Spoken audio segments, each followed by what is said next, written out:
What up, y'all? This is your boy, Mr. Downtown Ray Mel, and you're listening to the Entertainment Report for Tuesday, September 23rd, 2014, delivering some of the major stories and trends going on in the world of entertainment and beyond.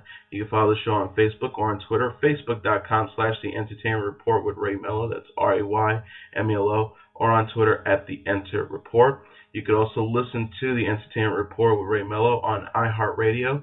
All you have to do is just type in The Entertainment Report, and it will take you to our iHeart page, and you can listen to this episode and previous episodes as well.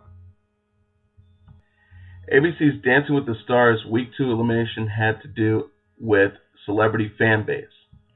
Michael Waltrip is a champion on the racetrack, but he found himself in danger of elimination going into Tuesday night's elimination episode of Dancing with the Stars. With 24 points, the NASCAR driver had the lowest judges' score on Monday night's performances, so he needed his racing fans to rally behind him with their votes. Above him was a three-way tie between Tommy Chung, Betsy Johnson, and Tavis Smiley. Out of a possible 40 points, they each scored 28. Johnson and Chung were both sent to safely right away, proving that America has a lot of influence over the results of the show. Taking their place in the bottom alongside Waltrip and Smiley was Duck Dynasty daughter Sadie Robertson, who had a decent showing with the judges earning 31 points for her jazz routine, though that was down from the 34 points she earned in Week 1. Duck Dynasty and NASCAR fans rallied enough in support of their favorite competitors, leaving the lesser-known Tavis Smiley the odd man out and the second person eliminated from the competition. The talk show host admitted that his busy schedule left him distracted, resulting in a subpar performance. Nevertheless, he called his time on ABC's reality staple, quote, a wonderful experience. Dancing with the Stars ships to a once-a-week schedule on Mondays at 8 p.m. Eastern Standard Time on ABC. HBO confirmed Colin, Ferrell, and Vaughan would join Season 2 of True Detective on Tuesday, and almost instantly social media was set ablaze by strong reactions to the casting decision. Some fans worry that casting Ferrell means the show would turn into a Miami Vice sequel. Others weren't sure he and Vaughan could have chemistry as good as Season 1 stars Matthew McConaughey and Woody Harrelson. Following months of rumors over who would step into their huge shoes, everyone had an opinion as to who they want to star in the eight episode hour-long drama. Many were upset because HBO and showrunner Nick Pizzolatto hired two more white males, and others were just plain pissed for the hell of it. One tweet said, when Nick Pizzolatto writes his autobiography, it should be called How to Get Away with Being a depleted white man. As the Wrap previously reported, one of this season's stars is expected to be a female, but thus far no leading lady has been announced. Season 2 will focus on three police officers and a career criminal navigating a web of conspiracy in the aftermath of a murder.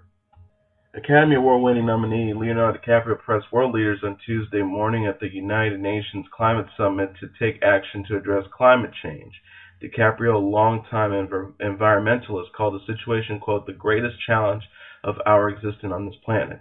He quoted as saying, as an actor, I pretend for a living.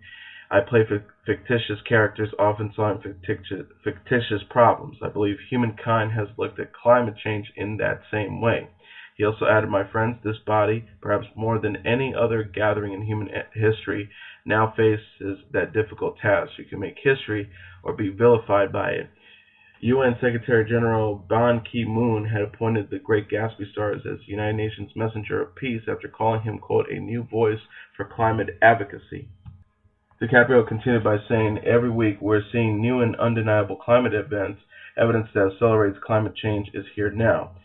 We know that droughts are intensifying, our oceans are warming and acidifying with methane fumes rising up from beneath the ocean floors. We are seeing extreme weather events, increasing temperatures in the West Antarctic and Greenland ice sheets melting at an unprecedented rate, decades ahead of scientific projections. DiCaprio, Ban Ki-moon, Sting, and former Vice President Al Gore lent their voices to the massive People Climates March in New York on Sunday, demanding global leaders to take action to avert catastrophic climate change. The march also included actors Mark Ruffalo, Ed Norton, and Evangeline Lilly. The approximately 400,000-strong group snaked along Central Park West and continued for nearly 4 miles. Congratulations to the legendary performer Barbra Streisand.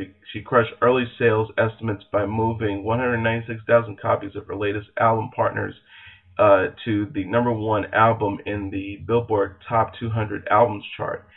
The EGOT's winner's latest album, Partners, debuted atop of the Billboard 200 charts, making her the first artist to achieve #1 albums in 6 consecutive decades. Early estimates had Chris Brown's latest album, X, as her only real competition, but they put his estimate sales for the week ending September 21st beneath 150,000. Partners moved to 196,000 copies in the same frame, according to Billboard. The company will release the top 10 of its top 200 album charts on Wednesday, September 23rd. Despite high sales, Brown's latest efforts have met with lukewarm receptions from music critics. Meanwhile, Streisand loaded her latest effort with an impressive roster of guest vocalists, a compilation of duets. The album features performances by Michael Bublé, Stevie Wonder, Blake Shelton, John Legend, and even Elvis Presley, among many more. Plus, Streisand went on an aggressive promotional tour, including a highly publicized return to The Tonight Show after more than 50 years away from the late night. She was the night's only guest, which featured a medley of songs from the album, which found stepping in for Sheldon, Bublé, and Presley. With this latest achievement, Streisand achieved her 10th #1 album. She joins Elvis Presley and Bruce Springsteen at those lofty heights, with only the Beatles' 19 #1s and Jay-Z's 13s to beat. Modern Family star Sarah Hyland filed a restraining order against ex-boyfriend Matthew Prokop, alleging years of verbal and physical abuse that included choking, until co-star Julie Bowen and others intervened to protect her, according to court documents obtained by the Rap. In a restraining order, Hyland alleged her then-boyfriend of 4 years, quote, habitually verbally abused me, called me vile names, and degraded me in public.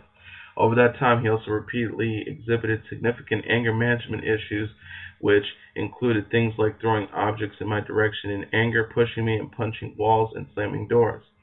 Hyland recently enlisted the help of Modern Family mom Julie Bowen and other co-workers to intervene on her behalf to the end of the relationship, at which point Prokop, quote, ran outside into the backyard and began screaming, according to the restraining order filed September 19th in Los Angeles Superior Court.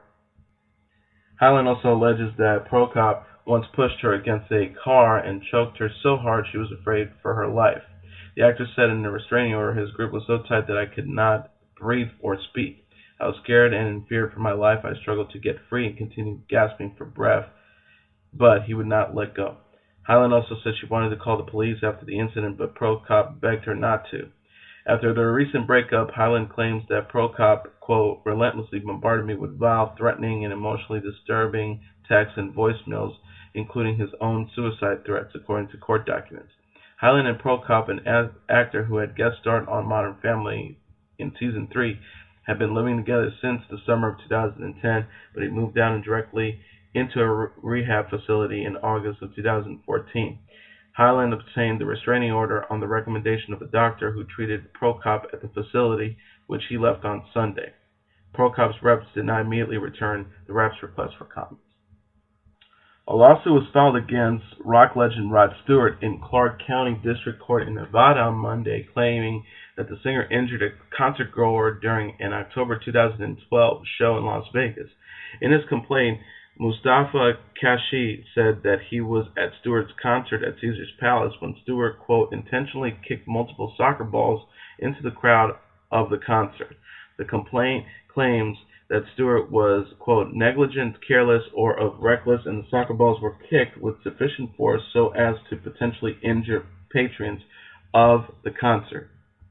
Kashish claims that he was, quote, unexpectedly hit in the face by a soccer ball kicked by Stewart and, quote, sustained injuries to his face that required and continued to require medical attention. Specifically, Kashish claims he sustained medical and cosmetic injuries, including a nasal cavity fracture. A spokesperson for Stewart has not yet responded to the rap's request for comment, alleging negligence because she's seeking damages, quote, in an amount of excess of $10,000 plus lost wages and attorney fees. As I mentioned yesterday, Kris and Bruce Jenner are getting a divorce, and one of the settlements was they divided the estimate of $60 million. TMZ told dividing the assets was easy and amicable. Almost all of their earnings were put in a joint account, and that includes their TV profits, Bruce's speaking engagements, and their ownership in various businesses. TMZ broke the news. Lawyers were not involved in the property settlement. It was all done with the help of their business managers. Each filed legal documents in pro per, meaning without lawyers. Part of the settlement includes Kris gets the Hidden Hills estate. Bruce gets to keep his Sherwood Country Club membership. There's no spousal support. The property gets divided, and that's that. The premier cable network Starz is shopping itself for a possible acquisition, taking a meeting on Tuesday with 21st Century Fox, according to individuals with knowledge of the encounter.